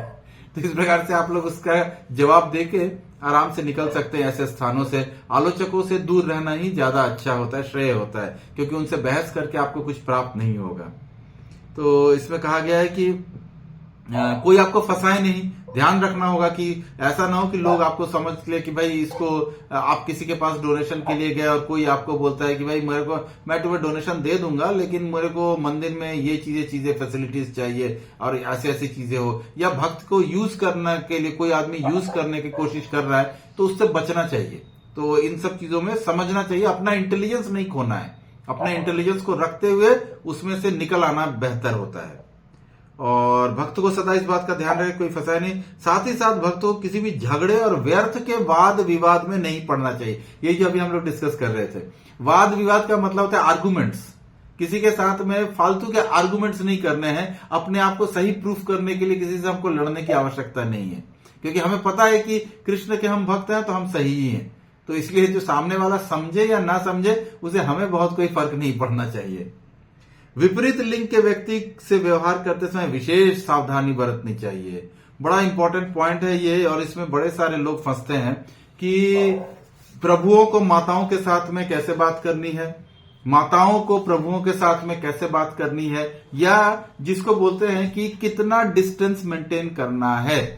ये बड़ा ही इंपॉर्टेंट है, और कोशिश करना चाहिए कि हम जब भी प्रचार में हैं तो हमारे जीवन में विपरीत जो ऑपोजिट सेक्स है उनका तो संग होगा ही होगा, क्योंकि अगर आप प्रचार करोगे इसके बाद आप किसी का क्लास लोगे तो आप के साथ माताएं भी जुड़ेंगी, प्रभु भी जुड़ेंगे। तो कोशिश करना चाहिए कि आपका या तो आपकी जो पत्नी है वो अगर भक्त बन गई हैं या भक्त बनने में इसमें है, तो शी शुड डील विथ माताएं। आपको बहुत ज्यादा माताओं के साथ डील नहीं करनी है, प्रभुओं को नहीं करनी होती है। लेकिन अगर माताएं, इसका मतलब ये भी नहीं कि अगर माता कोई आ रही है और आपसे कोई विशेष प्रश्न पूछ रही हैं तो आप उसका जवाब दे सकते हो। अगर आपको वो प्रश्न का उत्तर आता है, शास्त्र सम्मत अगर आपका जवाब है, तो आप उसको दे सकते हो। ऐसा भी कुछ नहीं है कि हमने प्रण ले लिया है कि भाई हम माताओं के बात ही नहीं करेंगे, ऐसा भी नहीं है। लेकिन you have to maintain a decorum, जिसको बोलते हैं कि हम सिर्फ और सिर्फ माताओं से बात करेंगे तो कृष्ण रिलेटेड बात करेंगे, इधर उधर की बातें नहीं करेंगे। क्योंकि ज्यादातर होता क्या है कि ये जो बैरियर है ना, ये जो इसमें ऑपोजिट सेक्स के बीच में जो कन्वर्सेशंस का बैरियर टूटता कब है? प्रजल्पा से टूटता है। क्योंकि हम जैसे ही माताओं के साथ बैठ के या माताएं प्रभुओं के साथ बैठ के प्रजल्पा करेंगे ना, तो ये बैरियर टूट जाएगा। हमसे कुछ ना कुछ उसमें गलतियां होंगी।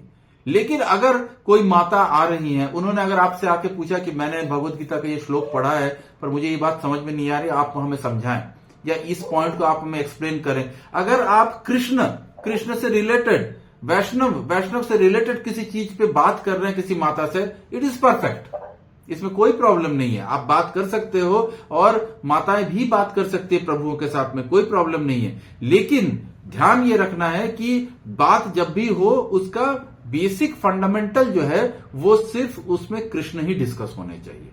अगर कृष्ण डिस्कस होंगे तो वो एकदम परफेक्ट कन्वर्सेशन होगा। लेकिन जैसे ही कृष्ण हट जाए बीच से और आपने माताओं के साथ माताओं का किसी प्रॉब्लम को डिस्कस कर रहे हो, उनके घर पे क्या हो रहा है वो डिस्कस कर रहे हो, उनके बच्चों के बारे में डिस्कस कर रहे हो, उनके कपड़ों के बारे में डिस्कस कर रहे हो, तो आप जान के रख लो कि इसमें ये जो मर्यादा है प्रभुओं का और माताओं का, ये टूटने की संभावना बहुत ज्यादा है। ये एक्सट्रीमली पॉसिबिलिटी है कि आप ये मर्यादा तोड़ोगे। फिर आपको उस प्रभुओं के प्रति भी आपका माताओं का प्रभुओं के प्रति एक अलग फीलिंग आ जाएगा, प्रभुओं का माताओं के प्रति अलग फीलिंग आ जाएगा। तो ये सारी चीजें चलती रहेंगी और ये हमारे वैष्णव सदाचार के टोटली विपरीत है। तो इसके बाद कहते हैं, श्रील रूप गोस्वामी कहते हैं कि भक्तों को अपने सामान्य व्यवहार के प्रति कभी भी असावधानी नहीं बरतनी चाहिए। ये सब जो है ना, ये कॉमन जो हमारे जो व्यवहार है, आदान प्रदान के जो व्यवहार है ना, इसके प्रति कभी भी असावधान नहीं होना चाहिए। We have to be very cautious. हमें हमेशा कॉशियस रहना चाहिए कि हम किस प्रकार से किसी से भी बात करें। ऐसा नहीं है कि सिर्फ माताओं से, एक दो प्रभु भी आपस में मिल रहे हैं तो बातें ज्यादातर ग्रंथों के विषय में होनी चाहिए, बातें ज्यादातर कृष्ण के विषय में होनी चाहिए, बातें ज्यादातर श्रवण के विषय में होना चाहिए कि अरे आज हमने प्रशांत मुकुंद प्रभु जी के लेक्चर में ये सुना, उन्होंने ये बात बताई है, आप क्या समझते हो इससे, आपको इसको कैसे जीवन में हम लोग उतार सकते हैं या कैसे इस चीज को समझ सकते हैं। ये सारे जितने भी डिस्कशंस है ना, दिस इज परफेक्ट डिस्कशंस। तो ये चीजें अलाउड है। जब तक हम भगवान से रिलेटेड चीजें, भक्त, शास्त्र और उनकी शिक्षाओं के, जो भगवान के भक्तों की शिक्षाओं के विषय में डिस्कशन करेंगे तो हम सेफ हैं। जैसे ही हम इस पथ से हटे तो हमने शुरू किया कि हाँ भाई वहां इलेक्शन हो रहा है, कौन इस बार गवर्नमेंट बनाएगा, और या फिर मैच में इंडिया पाकिस्तान का मैच हो रहा है, कौन जीतेगा और कौन बढ़िया खेल रहा है, ये सब चीजें जैसे ही अगर आप डिस्कस करने जाओगे तो ये आपकी जो सामान्य व्यवहार है उसको तोड़ेगा। इसमें आपका डेफिनेटली आपसे मिस्टेक्स होंगी और इसमें ऐसा होने से आप ऑब्वियसली है क्या कि जो अपोजिट सेक्स के प्रति आपका जो फीलिंग होगा और आपका जो कन्वर्सेशन होगा या आपकी जो डिस्कशंस होंगी ना, वो अलग डायरेक्शन में जाएंगी, वो गलत डायरेक्शन में जाएंगी।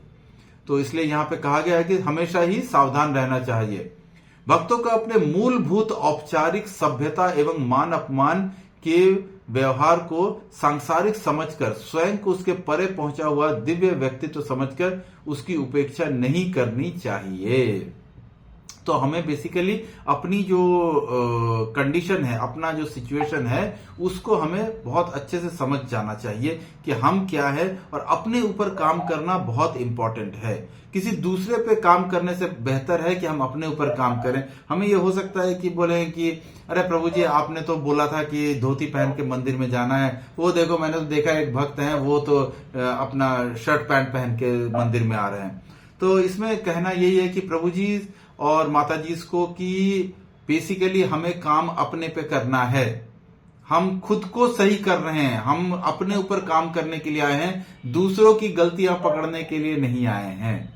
दूसरे क्या कर रहे हैं, किस आश्रम में उन्हें क्या समझाया जा रहा है, क्या हो रहा है, हम उसके ऊपर चर्चा और वाद विवाद नहीं करना चाहते हैं। हमें सिर्फ और सिर्फ अपने ऊपर काम करना है, क्योंकि हम इंडिविजुअल सोल है, हमारी अपनी यात्रा है। हमें इस जीवन काल में भगवान श्री कृष्ण के चरणों के प्रति प्रीति डेवलप करनी है। तो ये हमारा लक्ष्य है और इस लक्ष्य को पाने के लिए काम किस पे करना होगा? स्वयं पे करना होगा। मुझे सुधरना होगा, मुझे अपने आप को ठीक करना होगा। मैं खुद ही बिगड़ा हुआ हूं तो मैं दूसरे के ऊपर में उनकी गलतियां नहीं देखनी है हमें। तो ये बड़ा ही इंपॉर्टेंट पॉइंट है, इसको ध्यान में रखना चाहिए। किसी से भी स्वयं के पैर से स्पर्श हो जाना अपराध माना जाता है। अब मंदिर में चलते हुए बैठते हुए अगर हम क्रॉस कर रहे हैं, उसमें अगर हमारा पैर जो है वो किसी के शरीर से टच हो जाए तो इसको गलत अपराध में गिना गया है। पैर टच नहीं होना चाहिए। मंदिर में बैठे हुए लोगों के बीच से मार्ग निकालना हो तो थोड़ा सा झुककर हाथ आगे करके हमें मार्ग चाहिए ऐसा संकेत करना चाहिए, जिससे बैठे हुए लोग एक तरफ हटकर रास्ता दे सके। अगर आप मंदिर में बैठे हुए हैं बीच में कांग्रेगेशन में और कोई क्लास चल रही है पर आपको किसी वजह से उठ के जाना है वहां से, तो अब आप कैसे जाओगे? क्योंकि मंदिर में अगर एक स्थान पे आपने बैठ गए तो आपके चारों तरफ लोग भक्त एक के बाद एक के बाद एक के बाद रो बना के बैठ जाएंगे। तो आप जब उसके बाद अगर बीच में आपको उठना होगा तो आप कैसे उठोगे? आपको उठने का कोई उपाय नहीं है क्योंकि चारों तरफ भक्त हैं। तो उनके बीच से अगर आपको जाना है तो थोड़ा झुकना होता है, झुक के हाथों को आगे करना होता है, इशारा करना होता है कि कृपया मुझे रास्ता दीजिए। तो भक्त एक एक करके अपने पैरों को थोड़ा सा हटाएंगे और फिर उसके बीच से आपको जाना है। किसी को लांग के जाना नहीं होता है, किसी को जाते समय पैर टच नहीं होना चाहिए किसी के बॉडी से। तो ऐसा करने से, और अगर आपको इसमें ये भी स्पष्ट कहा गया है कि अगर किसी से अगर पैर का स्पर्श किसी को हो गया तो तुरंत धीरे से उसके शरीर को दाहिने हाथ से स्पर्श करके हाथ अपने मस्तक पर लगाना चाहिए। ऐसा करने से अपराध नष्ट होते हैं। अगर किसी के शरीर में टच हो जाए पैर आपका, ये सिर्फ मंदिर की बात नहीं है, ये जनरल भी है।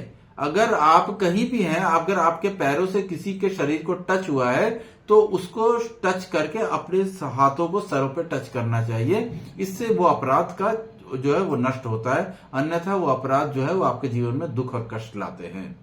शास्त्रों के अनुसार दो ब्राह्मणों या भक्तों के मध्य से जाते समय यदि हाथ दिखाकर हम मार्ग नहीं मानते हैं तो हमारा संपूर्ण ज्ञान नष्ट हो जाता है। अभी देख सकते हैं आप शास्त्रों में इस प्रकार के जो क्रियाकलाप है कि अगर कोई ब्राह्मण या वैष्णव बैठे हुए हैं और बीच से आपको जाना है और आपने वो हाथ झुक के हाथ दिखा के उनसे रास्ता नहीं मांगा और आप उनके ऊपर से जंप करके चले गए या उनको लांग के चले गए या उनके जाते समय उनके शरीर को टच होता है, तो आप समझ लीजिए कि आपका जो संपूर्ण ज्ञान है, जो भी नॉलेज है आपके पास में, वो नष्ट हो जाता है, वो समाप्त हो जाता है। तो इस प्रकार से ये बड़ा ही इंपॉर्टेंट पॉइंट है कि कैसे मंदिर में या मंदिर के बाहर हम अपना आचरण रखें। इसके बाद का पॉइंट आता है प्रवचन, लेकिन हम लोग शायद 10 बजने वाले हैं। तो ये जो प्रवचन, आरती, ये सारे जो पॉइंट्स हैं, ये हम लोग नेक्स्ट क्लास में फिर से लेंगे कि कैसे हमें प्रवचन के दौरान कैसा व्यवहार होना चाहिए, आरती के दौरान हमें कैसे रहना होता है। तो ये हम लोग नेक्स्ट क्लास में लेंगे। बाकी अगर अभी तक में हम लोगों ने जितना कुछ पढ़ा है, अगर आपको इसमें से कोई प्रश्न है या आज भी जो कुछ भी हमने डिस्कस किया है, स्पेशली दाढ़ी मूछें कैसी होनी चाहिए, रखनी चाहिए, नहीं रखनी चाहिए, तो आप इसमें डेफिनेटली अपना हैंड रेस करके आप पूछ सकते हैं क्वेश्चंस। यस अर्पिता माता जी, प्लीज बताइए माता जी, आपका क्या प्रश्न है आपका?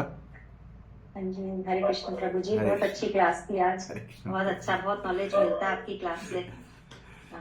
तो प्रभु जी, मेरा प्रश्न था कि आपने कहा था 3 डेज और 5 डेज, जो 3 डेज है क्या उसमें मंदिर आना ही नहीं है? मतलब नहीं। बिल्कुल टच? हाँ, नहीं आना है, ओके। अवॉइड 5 करना है। डेज का क्या है? मतलब आफ्टर 3 डेज के बाद माताएं मंदिर आ सकती हैं, लेकिन जब तक उनका वो ऋतु साइकिल चल रहा है तब तक एटलीस्ट उनको मंदिर में किसी भी प्रांगण, मंदिर के अंदर किसी वस्तु को टच नहीं करना है। और अगर वो किसी विशेष सेवा में है, सपोज बहुत सारी जैसे माताओं को जनरली सेवाएं मंदिर में मिल जाती हैं, जैसे वस्त्र बनाना हुआ भगवान का, या भगवान के लिए फूलों का हार बनाना होता है, या जनरली किचन्स में तो विशेषकर माताओं को सेवा मिल जाती है कि माताएं जाके भगवान का भोग बनाती हैं। तो ऐसी परिस्थिति में माताएं मंदिर में जाएं, लेकिन अगर जाती भी हैं तो किसी भी वस्तु को टच नहीं करना है। उन्हें मंदिर में जो प्रयोग के लिए माला बनाने के लिए अगर मान लेते हैं फूल है, या वो सुई होती है, वो धागा होता है, उन सब चीजों को भी स्पर्श नहीं करना है, किसी भी चीजों को स्पर्श नहीं करना होता है। मेरे को वो 3 डेज का बिल्कुल आइडिया नहीं था कि टेम्पल ही नहीं जाना है। ये नहीं, पता। टेम्पल में जनरली मना किया जाता है। वैसे अभी हमने पढ़ा है इसमें कि अगर आपने ऋतु स्नान कर लिया है तो फिर आप टेम्पल जा सकते हो, लेकिन कोशिश करना चाहिए अवॉइड करने, क्योंकि उसमें वैसे भी फर्स्ट 3 डेज जो होते हैं माताओं के जीवन में हर प्रति महीने में, वो थोड़ा सा टफ होता है, वो थोड़ा सा डिफिकल्ट फेज होता है। तो उन 3 दिनों में माताओं को घर पे ही रेस्ट करना चाहिए और अवॉइड करना चाहिए, और घर में बैठे बैठे ही माताएं जप कर सकती हैं, क्योंकि भगवान के जप में ये नियम नहीं है। हाँ जी, थैंक यू। और प्रभु जी, जो भोग बनाते हैं तो उसमें क्या हम ऑफर्ड तुलसी या निर्माल्या डाल के, हाँ, मंत्र बोल के? हाँ माता जी, क्योंकि अरे बनाने वाले हम ही हैं। हाँ, बिल्कुल नहीं बनाते हैं। जैसे माता जी, ऑफर्ड तुलसी का तो कोई प्रॉब्लम ही नहीं है। तुलसी जितनी बार चाहो आप इस्तेमाल करो। जैसे लंदन में, साइबेरिया में, इन सब जगहों पे जहाँ पे बहुत ज्यादा ठंड पड़ती है, वहां तुलसी जी रहती ही नहीं है। तो वो लोग क्या करते हैं कि तुलसी के पत्र तो कुछ ही दिनों में सूख के समाप्त हो जाते हैं, तो तुलसी की लकड़ियां जो होती हैं ना, उनको वो लेके जाते हैं, और एक ही लकड़ी से रोज भोग लगता है। मतलब आज ऑफर किया, वो लकड़ी रख दी, भगवान आप ऑफर किया है, आप इसको ग्रहण कर लो, और फिर जब पट खोलते हैं, प्रसाद निकाल लेते हैं, उसको फिर से वापस धो के रख देते हैं। फिर नेक्स्ट डे उसी से होता है, या नेक्स्ट बार जब भगवान को ऑफर करना है, उसी लकड़ी से फिर वापस भगवान को ऑफर हो रहा है।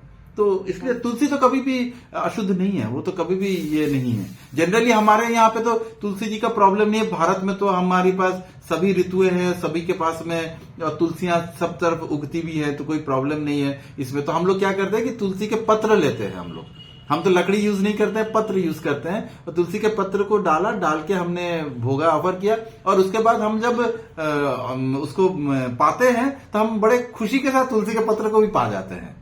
तो हम तो तुलसी के पत्र को पा जाते हैं, पा जाना is fine, that is okay, it is already allowed. लेकिन अगर आपके पास ऐसा ही कुछ परिस्थिति आ गई है कि आपके पास बिल्कुल तुलसी नहीं है, या जैसे दिल्ली वगैरह में बहुत ठंड जब पड़ जाती है तो तुलसी जी सूख जाती है या समाप्त हो जाती है, उसमें पत्ते नहीं आते हैं, तो इन दैट केस में आप तुलसी के वो जो लकड़ी है उसको रख सकते हो, उसको इस्तेमाल कर सकते ये जो हैं। स्पेशल डेज हैं, इनमें भी हम लोग बस मतलब, क्योंकि ऑफर तो करना नहीं है ठाकुर जी को, हाँ। तो ऑफर्ड तुलसी के थ्रू वो भोग लग जाए, ऐसा हो सकता है? जनरली नहीं माता जी, ऑफर मतलब आपका मतलब है कि जिस तुलसी पत्र से हमने भोग तुलसी पहले की ऑफर्ड है ठाकुर हाँ। जी को, या निर्माल्या का चावल, हम्म। हम अपना जो प्रसाद जो भोग बना रहे हैं उसमें भोग बना रहे हैं, तो फिर उसमें डाल के साइड में ही मंत्र बोल दिया, मंदिर में नहीं रखा उसको? नहीं, मंदिर में तो रखना होगा माता जी। आपको ऑफर तो भगवान को ही करना है ना, तो पाएंगे तो पहले भगवान ही पाएंगे। भगवान के पाने के बाद ही तो वो प्रसाद बनेगा, नहीं तो फिर तो वो तो खाना है। तो हमें पहले तो रखना तो होगा ही वहां पे। तो कोशिश करना चाहिए कि घर में अगर कोई दूसरा कोई भी है तो उसको बोलना चाहिए कि चलो मैंने बना तो दिया है, पर आप एक काम करो, भोगा ऑफर कर दो इसको। तो वो भोगा ऑफर करने के लिए आप किसी को बोल सकते हैं, रिक्वेस्ट कर सकते हैं। अगर वो बोलता है कि भाई मुझे मंत्र नहीं आते हैं, तो आप एक काम कर सकते हो, आप बोलो कि भाई तुम भगवान के सामने घुसो और वहां पे जो आपका ऑल्टर है घर में वहां पे रखो, पर्दा बंद करो, मंत्र मैं बोलती हूँ, तुम घंटी बजाओ। ये भी हो सकता है। हाँ, आप बोल सकते हो कि मंत्र तो मैं जानती हूँ ना, मैं मंत्र बोल देती हूँ, तुम सिर्फ भगवान के सामने घंटी बजाओ। तो इसमें भगवान डेफिनेटली एक्सेप्ट करते हैं, उसको भगवान एक्सेप्ट करते हैं। और फिर कुछ देर के बाद आप फिर उसको बोले कि घंटी बजाओ, उसको बाहर लेके आओ, तो आप बाहर लेके आ जाएंगे तो हो जाएगा। आप अपने बच्चों को बता सकते हो, किसी को भी बोल सकते हो, या अपने हस्बैंड को बोल सकते हो, बस सिर्फ इतना कर दो, कुछ नहीं करना है। 2 मिनट तो लगता है मंत्र बोलने में। तो आप कुकिंग तो हम ही कर रहे हैं ना प्रभु हाँ, जी। वो एक्चुअली माता जी ये एक इशू है, लेकिन हम अभी क्या पढ़ रहे हैं माता जी की ये स्टैंडर्ड्स है। तो हाँ, हमें highest स्टैंडर्ड्स है ना, हम स्टैंडर्ड्स तक पहुंच रहे हैं कि ये सारी जो पुस्तकों में जितनी बातें लिखी हुई है वो स्टैंडर्ड्स है। अब जैसे हमने बोला कि 12 स्थानों में तिलक लगाना चाहिए हमेशा। अब कोई आदमी जॉब पे जा रहा है, कुछ कर रहा है, वो बोलेगा कि भाई नहीं, मेरे ऑफिस में तो मैं ऐसे तिलक नहीं लगा सकता हूँ। पर स्टैंडर्ड क्या है? तिलक लगा के जाना। स्टैंडर्ड ये भी बोलता है अगर तिलक मिट रहा है तो अपने साथ में तिलक रखो, हर बार तिलक लगाओ, उसको ये करो। लेकिन ठीक है, हमारे आचार्य लोगों ने क्या बोला, ये हाईएस्ट स्टैंडर्ड है। अगर आप नहीं कर पा रहे हो तो शरीर का जो अंग आपका ढका हुआ है, जिसमें जो बाहर लोगों को नहीं दिख रहा, वहां पे लगा लो तिलक। और जहां तक बात रही यहाँ पे मस्तक पे तिलक के, तो वो जल का तिलक लगा लो। आप जल ले लो हाथ में, ऐसे करके तिलक लगा के तुलसी पत्र बना लो जल का। वो तो दिखेगा भी नहीं, 2 मिनट में वो सूख जाएगा, समाप्त हो जाएगा। तो वो कर सकते हैं हम लोग, वो सब सॉल्यूशंस है, ऑल्टरनेट सॉल्यूशंस है। लेकिन हाँ, स्टैंडर्ड तो यही है। स्टैंडर्ड तो इसीलिए जिनके घर में मोर देन 1 माताएं होती है, अगर घर में वाइफ है और साथ में सास है या कोई बड़ी लड़की है घर में जो कि प्रसाद बना सकती है, तो उसे कोशिश करना चाहिए वैसे घरों में कि माताएं प्रसाद नहीं बनाए, उन 5 दिनों के लिए माताएं नहीं बनाए। और फिर वो जो बना रही है वो भगवान को ऑफर कर दे, भगवान को ऑफर करके फिर पा सकते हैं। अगर नहीं है पॉसिबिलिटी, फिर तो माता जी कोई सॉल्यूशन नहीं है। यहाँ पे तो हमने देखा ना, स्टैंडर्ड क्या है कि माताएं शुड नॉट इवन एंटर रसोई। आप किचन में नहीं घुस सकते माताएं उन 5 दिनों में, तो प्रसाद बनाना तो दूर की बात है। बट हाँ, ये भी है कि अगर अकेली माता है, घर में कोई नहीं है, माता अकेली रहती है, सेल्फ डिपेंडेंट माता है, ऑफिस जाती है, काम करती है, तो कोशिश करें उन 5 दिनों में फ्रूट्स, ड्राई फ्रूट्स, इसमें तो बनाना नहीं होता है कुछ भी, वो तो बना बनाया ही होता है, वो सब प्राप्त कर सकती है माता। वैसे उस प्रकार से कर सकती है। ठीक है मैम, तो थैंक यू सो मच। थोड़ा कोशिश करना होगा, लेकिन अदरवाइज थोड़ा डिफिकल्ट तो है। बिल्कुल आपने सही कहा। आजकल तो हमारे सबके परिवार जो है ना, वो सिंगल न्यूक्लियर फैमिलीज में हम लोग हैं। पहले जमाने में जॉइंट फैमिलीज में लोग रहते ही थे, इसीलिए कि ये सब बड़े फायदे थे कि बड़े सारे हैं, उसमें भाई की वाइफ है, उनके छोटे भाई की वाइफ, बड़े भाई की वाइफ, चाचा जी, चाची जी, ताऊ जी, कोई ना कोई तो रहता ही था। तो वो बना देते थे, वो कर देते थे। तो जॉइंट फैमिली के ये बड़े एडवांटेजेस हैं। लेकिन अभी तो न्यूक्लियर फैमिलीज है, वो भी शहरों में फैमिलीज है, इट इज वेरी डिफिकल्ट है ये। पर हाँ, स्टैंडर्ड यही है। हम हाईएस्ट स्टैंडर्ड की बात कर रहे हैं, गौड़ीय वैष्णविज्म का स्टैंडर्ड यही है। ठीक है प्रभु जी, thank you so much. Thank you so much माता जी। हरे कृष्ण। Thank you, Hare Krishna. और अगर किसी का कोई प्रश्न है तो अभी पूछ सकते हैं, हमारे पास थोड़ा समय है, हम लोग उसको डिस्कस कर सकते हैं। अगर किसी का भी कोई प्रश्न आ रहा है तो आप पूछ सकते हैं इसमें।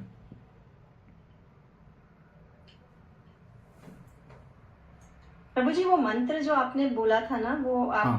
भेज सकते हैं ग्रुप? अच्छा, वो जो मंत्र स्नान का मंत्र जो है, पवित्रम। हाँ, ओं अपवित्र पवित्र वा सर्ववस्थांगतोपि वा यत् स्मरेत पुंडरीकाक्ष स बाह्यभ्यंतरं शुचि। तो ये मैं लिख दूंगा उसमें, मैं ग्रुप में लिख दूंगा। प्रभु जी भी बोलते हैं प्रशांत कुंड प्रभु हाँ जी, हाँ, बट उन्हीं से तो सीखा है हमने। हमें कहाँ पहले आता था, हमने भी उनसे सुन के नहीं, जैसे कभी ट्रेन ट्रैवल होता है ना, और हाँ। फिर बड़ा मुश्किल कभी कभी हो जाता है। हाँ हाँ, स्पेशली ट्रेन में जो बाथरूम्स होते हैं वो बहुत ज्यादा क्लीन नहीं होते हैं, प्रॉब्लम्स होती है, उसमें इश्यूज आते हैं। तो ऐसी विपरीत परिस्थितियों के लिए ये है, उसमें आप इसको यूज कर सकते हो। या कोशिश करें, एक वो छोटी वाली बॉटल होती है, छोटी बॉटल में गंगा जल रख लीजिए। वही करके गए थे हाँ, हम गंगा इस जल रख लीजिए, गंगा जल हाथ में लेके ये मंत्र पढ़ना है, मंत्र पढ़ के अपने ऊपर डाल लेना है। बार। जी हाँ। तो इसमें भी बोला जाता है कि आप पवित्र बनते हो। प्रभु जी, इस के बाद आप गीता लेंगे? जैसा ऑर्डर मिलेगा माता जी, क्योंकि जनरली माता जी मैंने ये सीखा है, ये वैसे इसमें भी आएगा, आप देखेंगे कि ये वैष्णव सदाचार में है कि हमें बेसिकली किसी के अनुगत रहना है, अनुगत होकर ही शिक्षा प्राप्त होती है।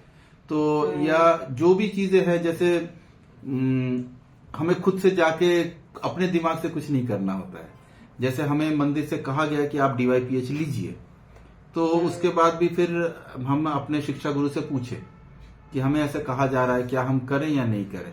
विदाउट परमिशन हमें अधिकार प्राप्त नहीं होता है, तो अधिकार लेके ही कुछ करना है। अगर उन्होंने बोला कि हाँ आप जाइए, आप DYPH दीजिए, तो फिर हम गए DYPH दिए। तो हमें अपने गुरु से, अपने जो सीनियर्स हैं उनसे हमें पूछना होगा, पूछ के करना होगा।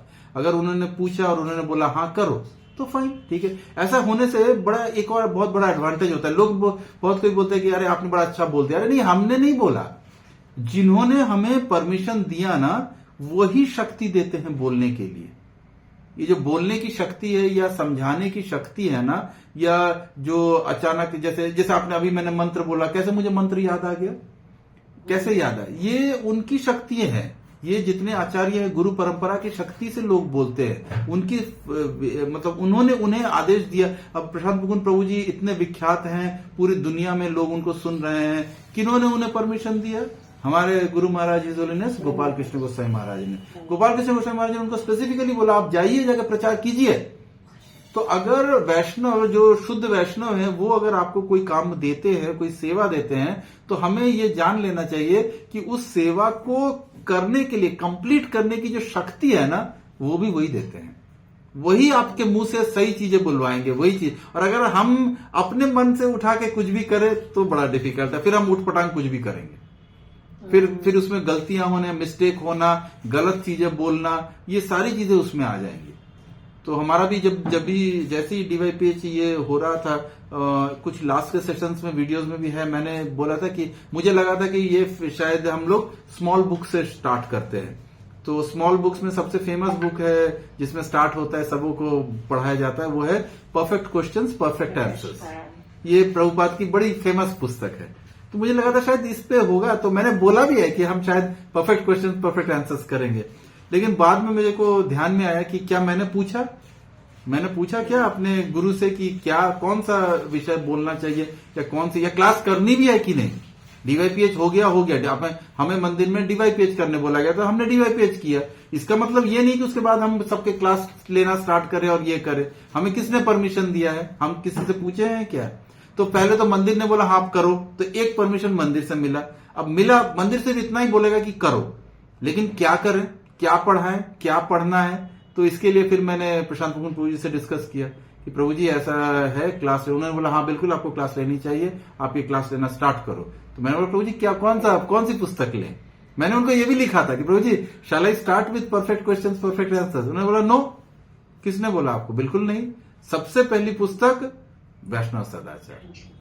तो और वैष्णव सदाचार देखो, मुझे याद भी नहीं था वैष्णव सदाचार के ऊपर में, जबकि हम लोगों ने वैष्णव सदाचार का सीरीज किया है प्रभु जी के साथ में। प्रभु जी के क्लासेस हम लोगों ने सुने हैं, हमने समझा है वैष्णव सदाचार को, पूरा चीजें, इतने क्वेश्चन आंसर्स हुए हैं उस पर, वो पूरी सीरीज है प्रभु जी की, वैष्णव सदाचार की।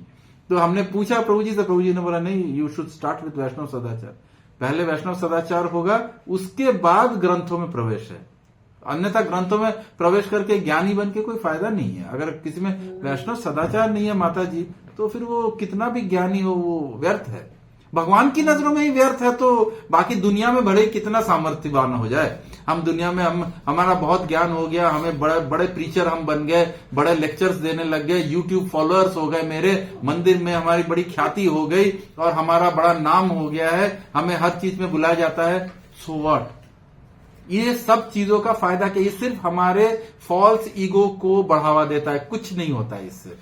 लेकिन जैसे ही हम अपने गुरुजनों से पूछ के कुछ भी चीज करते हैं, तो ऑटोमेटिकली वही हमें शक्ति देते हैं उस चीज को करने के लिए, और तभी हम भगवान की नजरों में, भगवान उस कार्य को तभी एक्सेप्ट भी करते हैं, अन्यथा नहीं एक्सेप्ट करते हैं।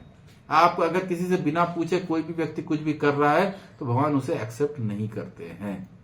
उसको आपको अपने किसी न किसी गुरु के अंडर में आपसे पूछना होगा। तो ये इम्पोर्टेंट है माता जी। बहुत नॉलेज है। नहीं तो नॉलेज तो प्रभु जी की है, अच्छा जितना हमने अच्छा लगता है सुनने में ना। हाँ, जितना हमने सीखा है, सुना है उनसे, वही बोलते हैं। और अगर किसी का कोई प्रश्न है तो आप कर सकते हैं, विशेषकर अगर किसी को दाढ़ी मूछ रिलेटेड क्वेश्चन है। बुद्धादित्य प्रभु जी कैसा लग रहा है? नहीं, आपकी आवाज नहीं आ रही है। बहुत अच्छा लगा प्रभु जी ये क्लास सुन के, और कोशिश करेंगे आगे। यस प्रभु जी। जैसे आपने जैसे हम इस परंपरा से आपके साथ जुड़ रहे हैं, लेकिन जीवन के कुछ और परंपरा भी हैं जिनके साथ हम जुड़े हुए हैं। यस प्रभु जी। ऐसा नहीं है कि मैं एक परंपरा से जुड़ूं तो मैं अपने पुराने परंपरा को छोड़ दूं, क्योंकि मैंने अभी तक अपना सारा जीवन एक दूसरे तरीके का सेवा किया है। यस, देश का सेवा किया है। बिल्कुल उस बिल्कुल सेवा प्रभु के जी। कुछ अलग नियम थे, हाँ, जबकि कई नियम पैरेलल भी है। भगवान का सेवा और देश का सेवा, जबकि भगवत गीता खुद बोलता है कि अगर कोई इंसान हत्या करता है वो पाप है, लेकिन जब कोई सैनिक अपने देश के लिए काम कर रहा है वो पाप नहीं, वो पाप नहीं है, बिल्कुल नहीं है, वो सेवा है। यस, बिल्कुल ये कहा गया है उसमें। और ये भी कहा गया है कि अगर सैनिक कोई है और उसने देश की सेवा में लड़ते हुए अगर उसके प्राण चले गए तो उसे कहा गया है कि स्वर्ग के द्वार खुल जाते हैं। भगवान अर्जुन को ये बात बोलते हैं कि अगर तुमने वीर गति प्राप्त कर ली यहाँ पे युद्ध करते हुए तो तुम्हारे लिए स्वर्ग के द्वार खुल जाएंगे। तो इतना महत्व दिया गया है उस सेवा को। तो डेफिनेटली वो तो है ही, बहुत इंपॉर्टेंट है। और हमारे किसी दिन हम आप लोग, सिंस आप फोर्सेस से हैं तो हमारे बीच में दिवाकर मिश्रा प्रभु जी हैं, तो उनसे हम आपको परिचय कराएंगे कि वो भी फोर्स में हैं। और फोर्स में रहते हुए धीरे धीरे उनको आप देखेंगे अभी वो क्लीन शेप्ड हो चुके हैं, बाल अभी भी थोड़े से है लेकिन वैसे क्लीन शेप हो गए हैं, प्लस बहुत ही अच्छे वे में वो अपना जीवन बिताते हैं। शिखा रखने लग गए हैं ये अपना शिखा रखते हैं वो, और बहुत विनम्र बन गए। नहीं तो पहले बहुत एग्रेसिव थे क्योंकि वो बीएसएफ में थे, है अभी भी है बॉर्डर सिक्योरिटी फोर्सेस में, और बहुत एग्रेसिव है। और पीछे जब वो इसमें कश्मीर में जो अटैक चल रहे थे उस समय he was leading one troop, एक ट्रुप को लीड कर रहे थे। वो हाथ में बंदूक लेके लड़ते थे, वहां पे गोलियां चलाई है उन्होंने। तो वो अब किसी दिन होगा तो मैं उनसे बोलूंगा कि ज्वाइन करने के लिए अपना जीवन वो बताएंगे आपको कि कैसे हुआ। क्योंकि फोर्सेस में तो नॉन वेजिटेरियन फूड जो है वो बड़ा ही कॉमन है, वो आता ही है आपके मेस में और सब जगह पे यही फूड सर्व होता है। ड्रिंक्स जो है वो बड़ा सस्ते में मिलता है और वो बहुत सबको ये रहता है वहां पे, मतलब जो मेस होता है उसमें ऑफिसर्स मेस होता है, नॉर्मल मेस होता है, सब जगह पे drinks are is easily available. तो उन सब चीजों में रहते हुए धीरे धीरे उन्होंने अद्भुत परिवर्तन हुआ है। वो भी मतलब टोटल नॉन वेजिटेरियन फूड से अलग हो गए, ड्रिंक से अलग हो गए, यहाँ तक कि मतलब अभी तो प्याज लहसुन से भी वो मतलब ये करवाते हैं जाके। जो उनका कुक होता है उसको स्पेसिफिकली ऑर्डर्स रहता है कि इनके लिए करना है, मिश्रा जी के लिए बनना है तो इसमें प्याज लहसुन नहीं पड़ेगा। जो अभी हमारा जो कार्तिक का महीना आता है उसमें दिवाकर प्रभु जी वीडियो बना के भेजे हैं कि जितने मतलब बॉर्डर में सिपाही है उन सबको उन्होंने सबको बोला कि चलो दीप दान करो। भगवान का फोटो लगाया, सबको बोला कि दीप दान करो, सारे लोग दिया जलाओ भगवान के सामने। तो इस प्रकार से वो काफी परिवर्तन है उनमें और काफी चीजें उन्होंने बदली हैं जीवन में। छोटी छोटी कोशिशें करनी है, बहुत बड़ा रातों रात अपने आप को ट्रांसफॉर्म कर लेने वाली चीज नहीं है ये। क्योंकि अपने आप को छोटी छोटी चीजों में ट्रांसफॉर्म करने से ना धीरे धीरे क्यूमुलेटिवली एक साल के बाद में बहुत परिवर्तन नजर आने लग जाता है।